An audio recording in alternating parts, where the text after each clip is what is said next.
weekend. We lost 1-0 to a very good Washington team who finished the weekend by beating Michigan as well. They're 4-0 and will be ranked at least in the top 10 in the country. Just a little bit on that game too. I think they're a mature team. We have sustained some injuries. But again, that atmosphere was really good, and I just wanted to give an extra thanks to the Rowdies. We had about 150 Red Sea Rowdies. We had some smoke bombs and chants going the whole game. I felt like I was in a nice little European stadium. On Sunday we played a veteran Cornell team, lost 2-1 in overtime.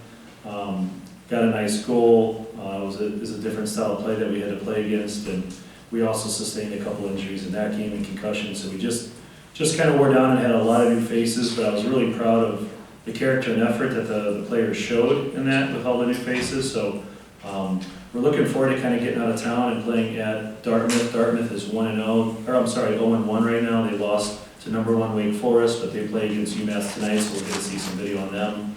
I think with this younger team, it'll be good to get on the road and kind of just focus on ourselves. I saw after the game, you were talking to the refs. Didn't look too happy. Could you share what that was about at all? No, I probably won't comment too much on the referees. I just think part of the job of the referees is to manage the safety and welfare. That's the number one of the student athletes, and manage the overall game itself. So. What's your team's mindset now? This has been a really rough start after all the magic of last year, so where are they mentally? I think they're right. They're a pretty resilient bunch. That's why I liked them. They were gutted just to lose the game. So you know that they care, and I think that's the most important, that they care and they're willing to learn.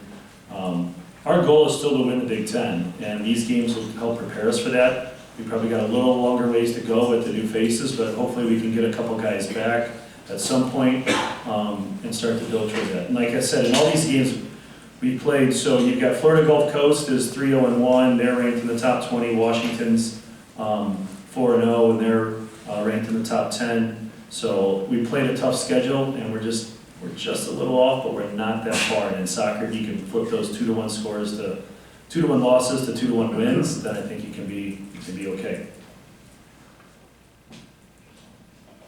Is there a point, and have you reached it yet, where injuries really become the main reason for the struggles? Because it's just been left and right guys going down. Yeah, I think at some point you just have to with the new phases, and it's not because the players aren't good enough. They're not experienced enough. And you've got guys that have been in these games, and every college soccer game, every college sporting event is difficult to win no matter who you're playing. And I think just that realization, working on a little bit of details, the focus on details, all those things come in more to play, and we're just worried about trying to get them on track. But again, this group has been a lot of fun, and I do really like the group that we have.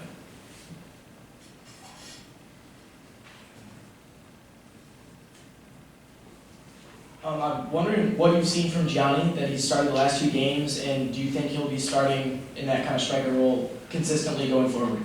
We'll look at it. Gianni's young. It's hard sometimes when you're an 18-year-old kid playing against 22-year-old center backs, and it's sometimes 2 versus 1 there. But he's got a lot of good soccer in him, and he does have coming in here, he's really got a knack for scoring. We just haven't gotten him, and he hasn't gotten himself maybe into those moments the way we like, and I think that's a team effort. We haven't gotten into the final third enough to give all of our guys, Farai, Miller, maybe enough, or at least sustain some things. But when we're in there and he gets chances, I think he's capable of scoring, and that's one of the reasons why we have him in there. So we'll see how he responds from the concussion, and that'll dictate where he plays if he plays on Saturday.